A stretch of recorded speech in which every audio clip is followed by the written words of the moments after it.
नमस्कार दोस्तों, मैं हूं आपका दोस्त के बी। तो आज के इस वीडियो में हम हमारे भारत के जो भी प्रमुख स्मारक और किले हैं उनसे संबंधित जो आपके विभिन्न परीक्षाओं में प्रश्न पूछे जा चुके हैं उन सारे प्रश्नों को हम लोग डिस्कस करेंगे।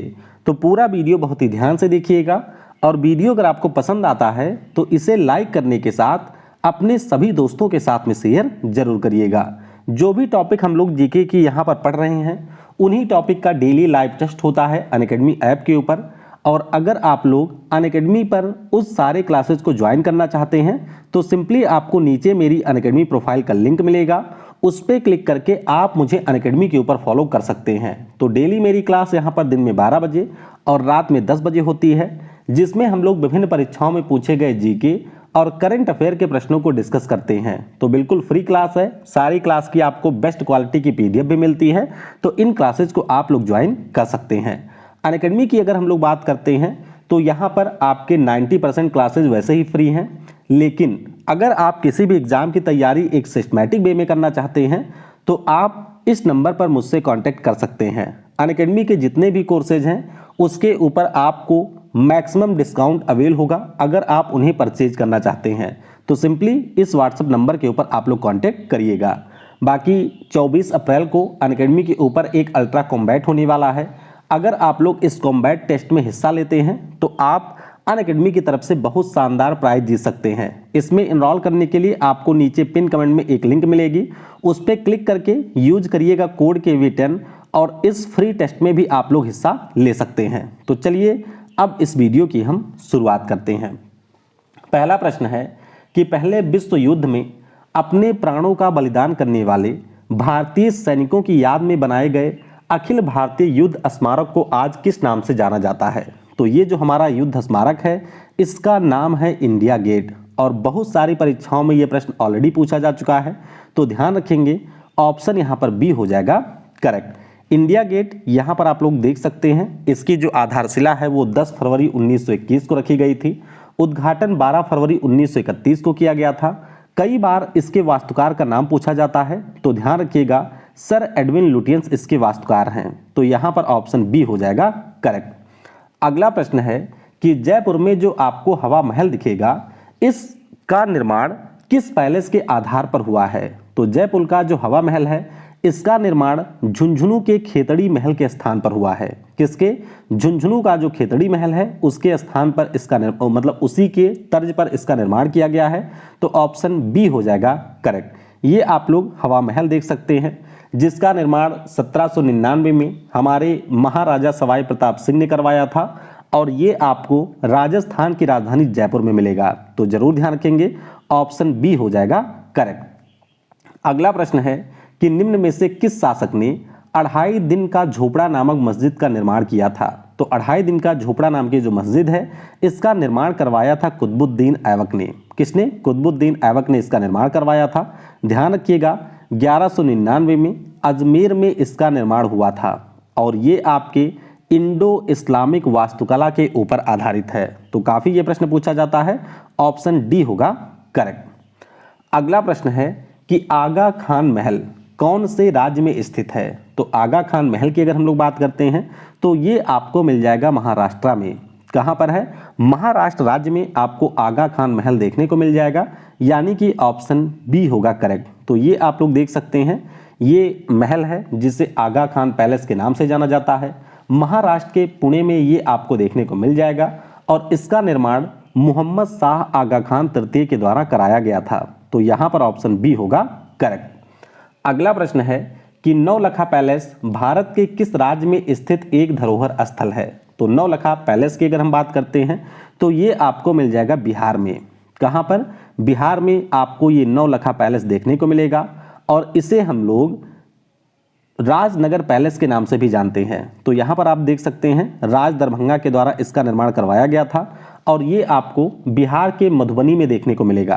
तो ये ग्रुप डी में पूछा गया प्रश्न है, यहाँ पर ऑप्शन बी होगा करेक्ट। अगला प्रश्न है कि दिल्ली में जो जमात खाना मस्जिद है इसका निर्माण किसने करवाया था। तो दिल्ली की जो जमात खाना मस्जिद है ये पिछले साल जीडी में पूछा गया प्रश्न है और इसका निर्माण करवाया था खिज्र खान ने। अलाउद्दीन खिलजी का ये बेटा था, नाम खिज्र खान है और इसी के द्वारा दिल्ली में ये आपकी मस्जिद बनवाई गई थी।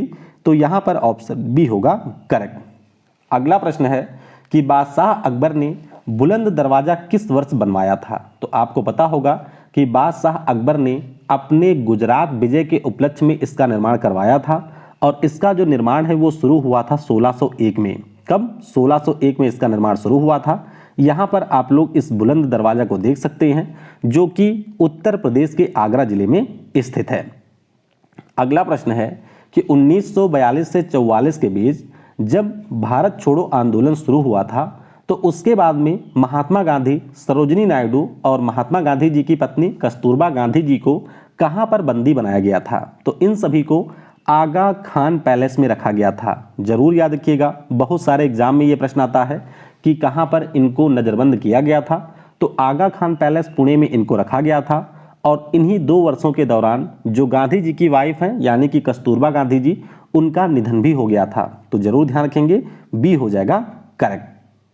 अगला प्रश्न है कि भारत में किंग जॉर्ज पंचम और क्वीन मैरी के स्वागत के लिए 1911 में गेटवे ऑफ इंडिया को किस पारंपरिक शैली में बनवाया गया था। तो गेटवे ऑफ इंडिया की बात करें, यह बनाया गया है इंडो सार्सैनिक शैली में। किसमें? इंडो सार्सैनिक शैली में इसका निर्माण हुआ है। तो ऑप्शन सी हो जाएगा करेक्ट। ये आप लोग देख सकते हैं, गेटवे ऑफ इंडिया है जो कि आपको महाराष्ट्र की राजधानी मुंबई में देखने को मिलेगा। इसके जो वास्तुकार हैं उनका नाम जॉर्ज बिटेट है, ये बहुत बार पूछा जाता है।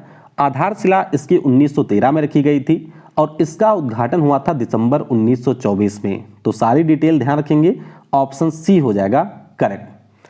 अगला प्रश्न है कि फोर्ट विलियम का निर्माण ईस्ट इंडिया कंपनी ने करवाया था। तो आपको बताना है कि इस किले के निर्माण के लिए कौन से गांव को उजाड़ा गया था। ये एनटीपीसी में पिछले साल पूछा गया प्रश्न है। तो ध्यान रखिएगा, फोर्ट विलियम के निर्माण के लिए गोविंदपुर को उजाड़ा गया था। गोविंदपुर का नाम का एक गांव था पश्चिम बंगाल में और इसी को उजाड़ करके इस किले का निर्माण किया गया था। ध्यान रखिएगा, इसके वास्तुकार का नाम भी कई बार पूछा जाता है। तो इनके वास्तुकार हैं जॉर्ज गोल्डबैरो। ध्यान रखिएगा, हुगली नदी के किनारे ये बना है। जॉब चारनाग इसके वास्तुकार हैं। क्या नाम है? जॉब चारनाग इसके वास्तुकार हैं और ये जॉन गोल्ड्सबारो ने बनवाया था। तो यहाँ पर ऑप्शन बी यानी कि गोविंदपुर होगा करेक्ट। अगला प्रश्न है कि कौन मुगल बादशाह मकसूदाबाद नामक शहर का निर्माण किया जो बाद में मुर्शिदाबाद के नाम से प्रसिद्ध हुआ। तो मकसूदाबाद नाम का जो शहर है इसका निर्माण किया था सम्राट अकबर ने। किसने किया था? सम्राट अकबर ने किया था। ये पिछले साल एसएससी सीएचएसएल में पूछा गया प्रश्न है। तो यहाँ पर ऑप्शन डी हो जाएगा करेक्ट। आपको ये ध्यान रखना है कि मकसूदाबाद को तो फाउंड किया था अकबर ने। बाद में जो बंगाल के नवाब थे जिनका नाम मुर्शीद कुली खान था, तो इन्होंने जो राजधानी है उसको ट्रांसफर कर दिया था यहाँ से ढाका को और इसका नाम कर दिया था मुर्शिदाबाद। तो ध्यान रखिएगा, ऑप्शन डी हो जाएगा करेक्ट। अगला प्रश्न है, दिल्ली में जो आपको कुतुब मीनार मिलेगी, इस कुतुब मीनार में कितनी मंजिलें हैं? ये भी पिछले साल सीजीएल का प्रश्न है। तो कुतुब मीनार की अगर हम लोग बात करते हैं तो इसमें आपको टोटल 5 मंजिल देखने को मिलेगी। कितनी? 5 मंजिल देखने को मिलेगी। आपको ये याद रखना है कि इसकी नींव डलवाई गई थी कुतुबुद्दीन ऐबक के द्वारा। उसके बाद में 2 मंजिला इसमें इल्तुतमिश ने ऐड करवाया था और बाकी जो इसमें 2 मंजिला है वो किसने ऐड करवाया है ये आप मुझे नीचे कमेंट में बताइएगा। तो ऑप्शन फिलहाल के लिए बी 5 मंजिला होगा करेक्ट। अगला प्रश्न है कि कौन सा शासक था जो कुतुब मीनार के निकट में अलाई मीनार बनवाना चाहता था लेकिन इसका निर्माण वो पूरा नहीं करवा पाया। तो नाम क्या है इसका? इस शासक का नाम है अलाउद्दीन खिलजी। क्या नाम है? अलाउद्दीन खिलजी इस शासक का नाम है, यानी कि इस प्रश्न का ऑप्शन सी हो जाएगा करेक्ट। अगला प्रश्न है कि अंग्रेजों के द्वारा कोलकाता में संगमरमर की एक विशाल इमारत का निर्माण करवाया गया था जो ताजमहल की प्रतिकृति है। उस इमारत का नाम आपको बताना है। तो ध्यान रखिएगा, इस इमारत का नाम है विक्टोरिया मेमोरियल। क्या नाम है? विक्टोरिया मेमोरियल इसका नाम है। यहां पर ऑप्शन बी हो जाएगा करेक्ट। विक्टोरिया मेमोरियल के वास्तुकार का नाम भी पूछा जाता है। तो ध्यान रखिएगा, विलियम इमर्सन इसके वास्तुकार थे। 1921 में इसकी स्थापना की गई थी, यानी कि ये बनकर के तैयार हुआ था। कोलकाता में देखने को मिल जाएगा। ऑप्शन बी हो जाएगा करेक्ट। अगला प्रश्न है, कुतुब मीनार के पास स्थित कौन सी मस्जिद के बारे में ये माना जाता है कि वह दिल्ली में बनने वाली पहली मस्जिद थी। तो दिल्ली में बनने वाली पहली मस्जिद की बात करें तो इसका नाम है कुव्वतुल इस्लाम मस्जिद। क्या नाम है? कुव्वतुल इस्लाम मस्जिद इसका नाम है और ये दिल्ली में बनने वाली पहली मस्जिद है। यहाँ पर ऑप्शन ए हो जाएगा करेक्ट। ध्यान रखिएगा, इसका जो निर्माण है वह भी कुतुबुद्दीन ऐबक ने ही शुरू कराया था।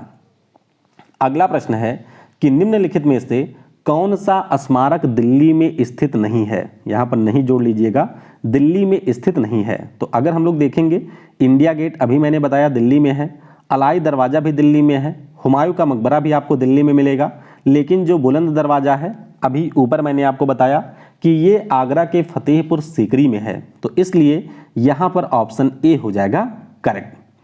अगला प्रश्न है कि दिल्ली में जो आपका इंडिया गेट है इसका डिजाइन किसने तैयार किया था? तो ये भी एनटीपीसी में पूछा गया प्रश्न है। ऊपर अभी मैंने आपको इनका नाम बता दिया था, तो नाम है एडविन लुटियन। क्या नाम है? एडविन लुटियंस इनका नाम है। तो यहाँ पर ऑप्शन सी होगा करेक्ट। अब आपको ये ध्यान रखना है कि जो हमारा राष्ट्रपति भवन है वर्तमान में और जो आपकी पुरानी वाली संसद भवन है इसका भी डिजाइन तैयार किया है एडविन लुटियंस ने। तो ध्यान रखेंगे, इंडिया गेट, राष्ट्रपति भवन और हमारा जो संसद भवन है तीनों का डिजाइन बनाया है एडविन लुटियंस ने। सी हो जाएगा यहाँ पर करेक्ट। अगला प्रश्न है कि बौद्ध स्मारक चौखंडी स्तूप भारत के किस राज्य में स्थित है? तो चौखंडी स्तूप की अगर हम लोग बात करते हैं तो ये आपको मिलेगा उत्तर प्रदेश में। कहाँ पर है? उत्तर प्रदेश में ये आपको देखने को मिलेगा। जब आप लोग वाराणसी पहुंचेंगे जो कि उत्तर प्रदेश का एक शहर है, तो उससे थोड़ी दूरी पर जाने पर सारनाथ में आपको ये चौखंडी स्तूप मिल जाएगा, यानी कि ऑप्शन बी होगा करेक्ट। अगला प्रश्न है कि ऐतिहासिक स्मारक तलातल घर निम्नलिखित में से किस भारतीय राज्य में स्थित है? तो ये आपके जीडी में पूछा गया प्रश्न है। ध्यान रखिएगा, जो तलातल घर है ये आपको मिल जाएगा असम राज्य में। कहाँ पर है? असम राज्य में ये स्थित है। ऑप्शन यहाँ पर डी हो जाएगा करेक्ट। तो अहोम सल्तनत के एक राजा थे जिनका नाम था स्वर्गदेव रुद्र सिंह। इन्हीं के द्वारा इस तलातल घर का निर्माण करवाया गया था। तलातल इसे इसलिए कहा जाता है क्योंकि ये 7 मंजिला इमारत थी और इसकी जो 3 मंजिलें थीं वो आपके जमीन के अंदर थीं। तो ऑप्शन डी हो जाएगा करेक्ट। अगला प्रश्न है कि प्रसिद्ध गोल गुंबद इनमें से किस शासक का मकबरा है? तो गोल गुंबद बीजापुर कर्नाटक में स्थित है और ये मोहम्मद आदिल शाह का मकबरा है। किसका है? मोहम्मद आदिल शाह का मकबरा है। तो यहाँ पर ऑप्शन बी हो जाएगा करेक्ट। देख सकते हैं 1659 में ये बनकर के तैयार हो गया था। याकूत आप दाबुल इसका आर्किटेक्ट है और ये आपके इस्लामिक वास्तुकला का एक उदाहरण है। तो यहाँ पर ऑप्शन बी हो जाएगा करेक्ट। अगला प्रश्न है कि भारत में वैष्णववाद की वृद्धि का प्रमाण हेलियोडोरस स्तंभ किस भारतीय शहर में स्थित है? तो ये बढ़िया प्रश्न है, ये भी आपके एनटीपीसी में पूछा गया था। तो ये आपको मिल जाएगा मध्य प्रदेश के विदिशा में। कहाँ पर है? जो हेलियोडोरस स्तंभ है ये मध्य प्रदेश के विदिशा में है। ऑप्शन यहाँ पर ए हो जाएगा करेक्ट। अगला प्रश्न है कि श्रवण बेलगोला में स्थित गोमतेश्वर की मूर्ति किस सामग्री से बनी है? तो ये जो गोमतेश्वर की मूर्ति है ये आपके ग्रेनाइट पत्थरों से बनाई गई है। किससे बनी है? ग्रेनाइट के पत्थरों से इसका निर्माण हुआ है, यानी कि ऑप्शन सी हो जाएगा करेक्ट। तो हमारे जैन धर्म के जो भगवान माने जाते हैं यानी कि भगवान बाहुबली, उनकी ये प्रतिमा है और ये आपको कर्नाटक के हसन जिले में मिलेगी। ग्रुप डी में पूछा गया था जिले का नाम, तो कृपया करके ध्यान रखिएगा कि जो गोमतेश्वर का मूर्ति है ये 57 फुट लंबी है और ये आपको कर्नाटक के हसन जिले में मिलेगी। तो यहाँ पर ऑप्शन सी हो जाएगा करेक्ट। अगला प्रश्न है कि एशिया का सबसे बड़ा उद्यान जिसे आप लोग इंदिरा गांधी ट्यूलिप उद्यान कहते हैं ये कहाँ पर स्थित है? तो ये आपको मिल जाएगा श्रीनगर में। कहाँ पर है? श्रीनगर में है। ऑप्शन सी हो जाएगा यहाँ पर करेक्ट। तो ये आप देख सकते हैं ये ट्यूलिप के पुष्प हैं जो कि आपको इस Indira Gandhi memorial tulip garden में देखने को मिल जाएंगे। अगला प्रश्न है कि प्रसिद्ध वाघा बॉर्डर कहाँ पर स्थित है? तो वाघा बॉर्डर जिसे हम लोग भारत में अटारी बॉर्डर कहते हैं ये आपको मिलेगा पंजाब के अमृतसर शहर में। कहाँ पर है? पंजाब के अमृतसर शहर में आपको मिलेगा।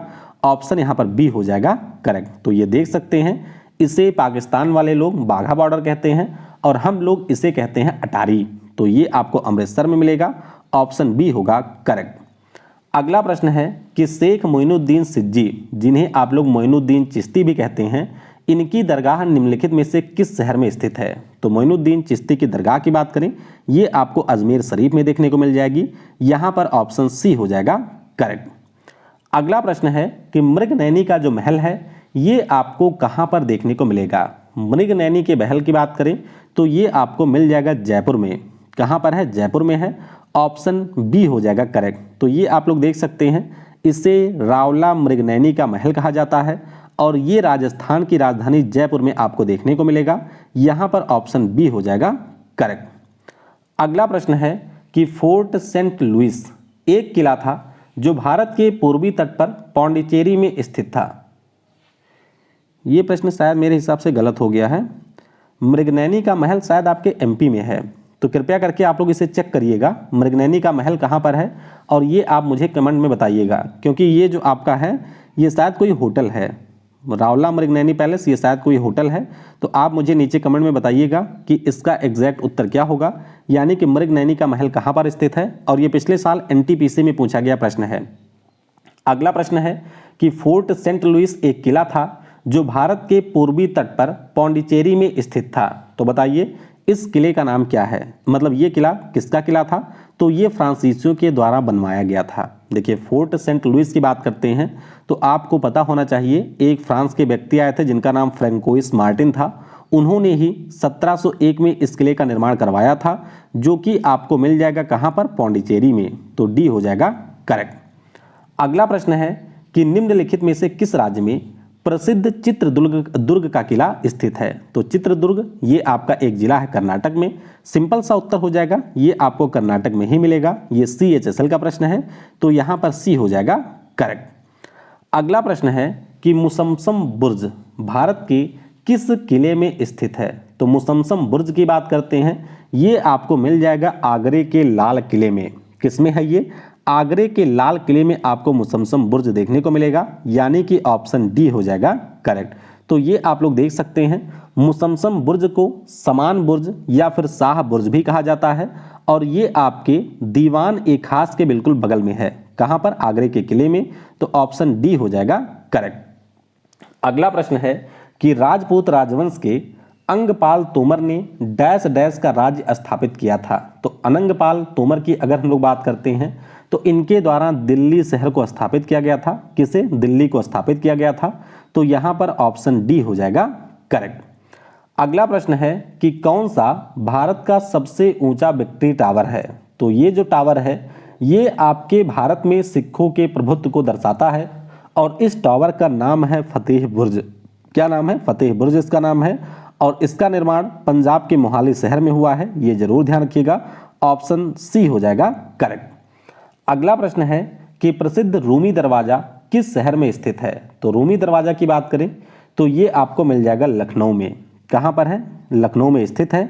ऑप्शन बी हो जाएगा करेक्ट। तो ये आप लोग देख सकते हैं, ये रूमी दरवाजा है जिसका निर्माण 1784 में नवाब आसफ उद्दौला के द्वारा करवाया गया था और ये हमारे अवधी वास्तुकला का एक उत्तम उदाहरण है। तो ध्यान रखेंगे, ऑप्शन बी हो जाएगा करेक्ट। अगला प्रश्न है कि पिंजौर गार्डन, जिसे आप लोग यादवेंद्र गार्डन भी कहते हैं, ये किस शहर से 20 किलोमीटर की दूरी पर स्थित है? तो पिंजौर गार्डन की बात करें, ये आपको हरियाणा में देखने को मिलेगा और ये चंडीगढ़ से 20 किलोमीटर की दूरी पर स्थित है। तो यहाँ पर ऑप्शन ए हो जाएगा करेक्ट। ये देख सकते हैं, ये आपका पिंजौर गार्डन या फिर यादवेंद्र गार्डन है जिसका निर्माण फदाई खान के द्वारा करवाया गया था और ये हरियाणा के पंचकुला जिले में स्थित है। तो यहाँ पर ए ऑप्शन करेक्ट होगा।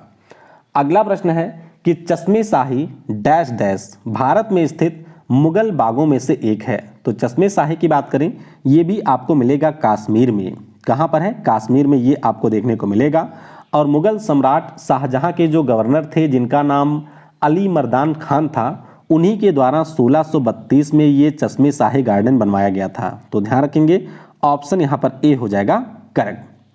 अगला प्रश्न है, ये ग्रुप डी में पूछा गया था कि भारत में अंग्रेजों के द्वारा निर्मित पहला किला कौन सा है? तो अगर हम लोग भारत देश की बात करते हैं तो पहले किले का नाम है फोर्ट सेंट जॉर्ज। क्या नाम है? फोर्ट सेंट जॉर्ज इसका नाम है और ये किला आपको मिलेगा तमिलनाडु की राजधानी चेन्नई में। ये देख सकते हैं, वर्तमान में जो तमिलनाडु की लेजिस्लेटिव असेंबली है वह आपको इसी बिल्डिंग में देखने को मिल जाएगी। तो ध्यान रखिएगा, फोर्ट सेंट जॉर्ज इसका नाम था, ऑप्शन ए हो जाएगा करेक्ट। अगला प्रश्न है कि मजार ए सूरा, जिसमें आपको मुगल कालीन जो कवि हुए थे उनकी समाधियां देखने को मिलेंगी, इसका निर्माण किस मुगल शासक ने करवाया था? तो ये जो मजार ए सूरा है इसका निर्माण हुआ था अकबर के समय में। किसके समय में? सम्राट अकबर के समय में ये हुआ था। ये आपको डल लेक के किनारे श्रीनगर में देखने को मिलेगा, ऑप्शन सी हो जाएगा करेक्ट। अगला प्रश्न है, ग्रुप डी में ये पूछा गया है कि विक्टोरिया टर्मिनस मुंबई ये आपके कौन से कालावधि में बनाया गया था? तो विक्टोरिया टर्मिनस की बात करते हैं तो इसका निर्माण शुरू हुआ था 1878 में और ये जाकर के कंप्लीट हुआ था 1888 में। तो ध्यान रखेंगे, ऑप्शन यहाँ पर बी हो जाएगा करेक्ट। तो क्वीन विक्टोरिया के 50 साल पूरे होने के उपलक्ष्य में इसका निर्माण करवाया गया था आपके मुंबई में। फ्रेडरिक विलियम स्टीवन वे इसके वास्तुकार थे और अब इसका नाम बदल चुका है और इसी को हम लोग छत्रपति शिवाजी महाराज टर्मिनस के नाम से जानते हैं। तो यहाँ पर ऑप्शन बी हो जाएगा करेक्ट। अगला प्रश्न है कि धर्मराज रथ स्मारक कहाँ पर स्थित है? तो देखिए, आपको पता होना चाहिए कि जो पंच रथ स्मारक हैं जिसमें आपको टोटल 5 रथ के स्मारक देखने को मिलेंगे, ये आपके तमिलनाडु के महाबलीपुरम में है और जो हमारे यूनेस्को के महाबलीपुरम के स्मारक हैं उनकी श्रेणी में ये शामिल होता है और इसमें आपको टोटल 5 रथ देखने को मिलेंगे, जिनमें से एक है धर्मराज रथ। तो जरूर ध्यान रखिएगा, ऑप्शन यहाँ पर डी हो जाएगा करेक्ट। ये जो स्ट्रक्चर है ये आपके किसके द्वारा बनाए गए थे? तो ये हमारे एक राजा थे जिनका नाम है नरसिम्हा वर्मन, उन्हीं के समय में आपके तमिलनाडु में इनका निर्माण हुआ था। तो ऑप्शन यहाँ पर डी हो जाएगा करेक्ट। अगला प्रश्न है, ग्रुप डी में पूछा गया कि बोम जीसस की बेसिलिका, ये भी हमारा एक यूनेस्को हेरिटेज है, तो ये आपको कहाँ पर देखने को मिलेगी? तो बोम जीसस की बेसिलिका की बात करें, ये आपको मिल जाएगा गोवा में। कहाँ पर है? गोवा में ये आपको देखने को मिलेगा। यहाँ पर आप लोग देख सकते हैं 1594 में इसका निर्माण हुआ था और ये आपका यूनेस्को वर्ल्ड हेरिटेज साइट भी है। तो ऑप्शन बी हो जाएगा करेक्ट। अगला प्रश्न है कि पिस्ताक किस धर्म की वास्तुकला से संबंधित है? तो पिस्ताक की अगर हम लोग बात करते हैं, ये हमारे इस्लाम धर्म की वास्तुकला से संबंधित है, यानी कि ऑप्शन सी हो जाएगा करेक्ट। तो ये देख सकते हैं, ये हमारा पिस्ताक है, कुछ इस प्रकार का आयताकार शेप होता है और ये आपको इस्लामिक आर्किटेक्चर के एंट्रेंस पर देखने को मिल जाएगा। तो ऑप्शन सी होगा करेक्ट। अगला प्रश्न है कि अजंता और एलोरा की गुफाएं डैश डैश धर्म की सबसे पहली वास्तुकला, गुफा चित्रकला और मूर्ति कला के उत्तम उदाहरण में से एक हैं। तो जब हम लोग अजंता और एलोरा की गुफाओं की बात करते हैं तो आप सभी को अच्छे से पता होगा कि ये हमारे बौद्ध धर्म से संबंधित हैं, यानी कि यहाँ पर ऑप्शन ए हो जाएगा करेक्ट। दोनों ही आपको महाराष्ट्र में देखने को मिलेंगी और 1983 में यूनेस्को ने इन्हें अपने हेरिटेज में शामिल किया था। अगला प्रश्न है कि आर्किटेक्चर के जड़ने की तकनीक, जिसे आप लोग पिएट्रा ड्यूरा कहते हैं, ये आपको किस स्मारक में देखने को मिलेगी? तो ये जो पिएट्रा ड्यूरा नाम की तकनीक है ये आपको मिल जाएगी ताजमहल में। किसमें है ये? तो ये आपको ताजमहल में देखने को मिलेगी। मैंने आपको बताया था कि जब आपके पत्थर पर इस प्रकार के डिजाइन वगैरह तैयार की जाती है तो इसी को पिएट्रा ड्यूरा नाम की आर्ट कार्विंग कहते हैं। तो बी होगा करेक्ट। अगला प्रश्न है कि सांची का जो स्तूप है आपके मध्य प्रदेश में, जो कि यूनेस्को का हेरिटेज साइट बना था 1989 में, इसका निर्माण किस शासक ने करवाया था? तो सांची के जो स्तूप हैं इसका निर्माण हमारे सम्राट अशोक ने करवाया था, यानी कि यहाँ पर ऑप्शन सी हो जाएगा करेक्ट। अगला प्रश्न है कि नटराज की कांस्य प्रतिमा किसके शासन काल के दौरान निर्मित किए गए थे? तो नटराज की कांस्य प्रतिमाओं की अगर हम लोग बात करते हैं तो ये आपके चोल राजवंश के शासन काल में बने थे। किसके? चोल राजवंश के शासन काल में बने थे। आपने नटराज की कांस्य प्रतिमाओं को देखा भी होगा, ऐसे हमारा एक राउंड शेप होता है और इसमें आपको भगवान शिव की मूर्ति तांडव करती हुई मुद्रा में दिखाई देती है। तो ध्यान रखेंगे, ये आपके चोला डायनेस्टी के समय में बनाए गए थे। ऑप्शन डी होगा करेक्ट। अगला प्रश्न है कि कोलकाता के बीबीडी बाग या डलहौजी क्षेत्र में करेंसी बिल्डिंग का निर्माण किस वर्ष हुआ था? हालांकि ये बिल्डिंग अब एग्जिस्ट नहीं करती है, लेकिन इसका निर्माण हुआ था 1833 में। कब? 1833 में इसका निर्माण हुआ था, यानी कि ऑप्शन ए हो जाएगा करेक्ट। तो कुछ इस प्रकार की ये करेंसी बिल्डिंग हुआ करती थी और मैं आपको कई बार बता चुका हूँ कि जब हमारा आरबीआई स्टैब्लिश हुआ था 1 अप्रैल 1935 को, तो शुरुआत के 2 सालों में इसका जो हेडक्वार्टर था वो कोलकाता में था। तो ये जो करेंसी बिल्डिंग है इसी में हमारे आरबीआई का हेडक्वार्टर हुआ करता था। 1833 में इसका निर्माण हुआ था, ये ध्यान रखिएगा। ऑप्शन ए हो जाएगा करेक्ट। अगला प्रश्न है कि गोलकुंडा किले का निर्माण 13वीं शताब्दी में किस राजवंश के द्वारा किया गया था। तो गोलकुंडा किले की अगर हम लोग बात करते हैं तो इसका निर्माण किया था काकतीय राजवंश के शासकों ने। किसने? काकतीय राजवंश के शासकों के द्वारा इसका निर्माण हुआ था, यानी कि ऑप्शन बी हो जाएगा करेक्ट। अगला प्रश्न है कि जो हमारा ताजमहल परिसर है इसका निर्माण कौन से साल शुरू हुआ था। तो ताजमहल की अगर हम बात करें इसका निर्माण शाहजहां ने करवाया था, जैसा कि आपको पता ही होगा। 1632 में इसका निर्माण कार्य शुरू हुआ था, यानी कि ऑप्शन डी हो जाएगा यहाँ पर करेक्ट। तो ये आप लोग देख सकते हैं ताजमहल, जो कि विश्व के 7 अजूबों में से एक है। ये आपको आगरा में देखने को मिलेगा और मुगल सम्राट शाहजहां ने अपनी पत्नी मुमताज महल की याद में इसको बनवाया था। तो ऑप्शन डी होगा करेक्ट। अगला प्रश्न है कि पदक्कल समूह के जो स्मारक हैं, जो कि हमारे यूनेस्को हेरिटेज साइट भी हैं, ये आपको कौन से राज्य में मिलेंगे। तो बढ़िया प्रश्न है। पदक्कल समूह के स्मारकों की अगर हम बात करें तो ये हमारे कर्नाटक में है। कहाँ पर है? कर्नाटक में है। तो ऑप्शन बी हो जाएगा करेक्ट। अब इस स्मारकों की बात करें तो इसमें हमारे बहुत सारी चीज़ें शामिल होती हैं। 1987 में इसको दर्जा मिला था और इसमें 7वीं और 8वीं शताब्दी के दौरान बनाए गए जैन और हिंदू मंदिर शामिल हैं। तो ऑप्शन बी होगा करेक्ट। अगला प्रश्न है कि लाल किले के संबंध में कौन सा कथन गलत है। तो ये प्रश्न मैंने खुद से बनाया है, ये किसी एग्जाम में नहीं आया था, ध्यान रखिएगा। देखिए, पहले स्टेटमेंट में कहा गया है कि 2006 में यूनेस्को साइट में शामिल हुआ था। दूसरे में कहा गया है कि उस्ताद अहमद लाहौरी इसके वास्तुकार थे। तीसरे में कहा गया है कि 1638 में 1648 के बीच इसका निर्माण हुआ था। चौथे में कहा गया है कि इसका निर्माण शाहजहां ने करवाया था। तो देखिए यहाँ पर बी, सी और डी ये तीनों स्टेटमेंट करेक्ट हैं, लेकिन 2006 में नहीं, 2007 में ये यूनेस्को साइट बना था। तो ऑप्शन यहाँ पर हमारा ए हो जाएगा करेक्ट। ये आप लोग देख सकते हैं 38 से 48 के बीच ये बना था और इसका निर्माण शाहजहां ने करवाया था और उस्ताद अहमद लाहौरी इसके वास्तुकार थे। अगला प्रश्न है कि श्री छत्रपति शिवाजी टर्मिनस, इसका पूर्व में नाम क्या था। तो अभी मैंने ऊपर आपको बताया कि ये जो हमारा छत्रपति शिवाजी मेमोरियल है इसका पहले नाम था विक्टोरिया टर्मिनस। क्या नाम था? विक्टोरिया टर्मिनस इसका नाम था। ऑप्शन यहाँ पर डी हो जाएगा करेक्ट। अगला प्रश्न है कि विक्टोरियन व आर्ट डेको एंसेम्बल किस राज्य में स्थित यूनेस्को स्थल है। तो विक्टोरियन और आर्ट डेको एंसेम्बल की बात करें ये आपको मिल जाएंगे महाराष्ट्र में। कहाँ पर हैं ये? महाराष्ट्र में आपको ये देखने को मिलेंगे, यानी कि ऑप्शन सी हो जाएगा करेक्ट। एक चीज ध्यान रखिएगा कि जब हम इस पूरे समूह की बात करते हैं तो इसमें आपका बॉम्बे का हाई कोर्ट भी आता है, मुंबई का विश्वविद्यालय भी आ जाता है, एरोस थिएटर भी आता है। तो ये सारे यूनेस्को के हेरिटेज हैं। यहाँ पर ऑप्शन सी हो जाएगा करेक्ट। अगला प्रश्न है कि राजस्थान में स्थित जंतर मंतर का निर्माण किस राजा ने करवाया था। तो जंतर मंतर की बात करें ये हमारा यूनेस्को का हेरिटेज भी है। हालांकि 5 जगह पर इन्होंने बनवाया था, लेकिन जयपुर वाला ही यूनेस्को का हेरिटेज है और निर्माण करवाया था सवाई वीर सिंह ने। सवाई राजा जय सिंह सेकंड ने इसका निर्माण करवाया था। तो ध्यान रखेंगे ऑप्शन डी हो जाएगा करेक्ट। अगला प्रश्न है कि प्रसिद्ध यूनेस्को स्थल चंपानेर पावागढ़ पुरातत्व पार्क किस राज्य में स्थित है। तो जब हम लोग इस स्थल की बात करते हैं तो ये आपको मिल जाएगा गुजरात में। कहाँ पर है? गुजरात में आपको ये देखने को मिलेगा, यानी कि ऑप्शन यहाँ पर बी हो जाएगा करेक्ट।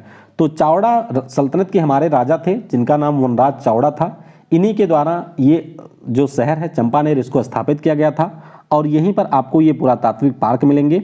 ऑप्शन बी हो जाएगा करेक्ट। अगला प्रश्न है कि यूनेस्को विरासत स्थल में शामिल आगरे के किले का निर्माण किसने करवाया था।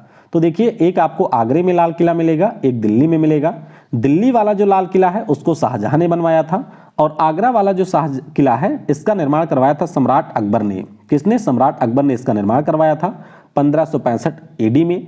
ये आपको आगरा में मिलेगा और 1983 में इसको यूनेस्को हेरिटेज का दर्जा दिया गया था। ऑप्शन बी हो जाएगा करेक्ट। अगला प्रश्न और आखिरी प्रश्न है कि यूनेस्को स्थल फतेहपुर सीकरी में इनमें से कौन सा शामिल नहीं है। तो ध्यान रखिएगा, जब हम लोग फतेहपुर सीकरी की बात करते हैं तो इसमें आपको अलाई दरवाजा नहीं मिलेगा, बाकी पंचमहल, बुलंद दरवाज़ा, जामा मस्जिद, ये सारे आपको फतेहपुर सीकरी में मिल जाएंगे। अलाई दरवाज़ा अभी मैंने ऊपर आपको बताया कि ये दिल्ली में है, तो यहाँ पर ऑप्शन डी हो जाएगा करेक्ट। फतेहपुर सीकरी जो कि यूनेस्को हेरिटेज है, 1571 से 85 तक सम्राट अकबर की ये राजधानी रही थी। इसमें आपको जामा मस्जिद, बुलंद दरवाज़ा, सलीम चिश्ती का मकबरा, पंचमहल और हिरण मीनार आदि देखने को मिलेंगे।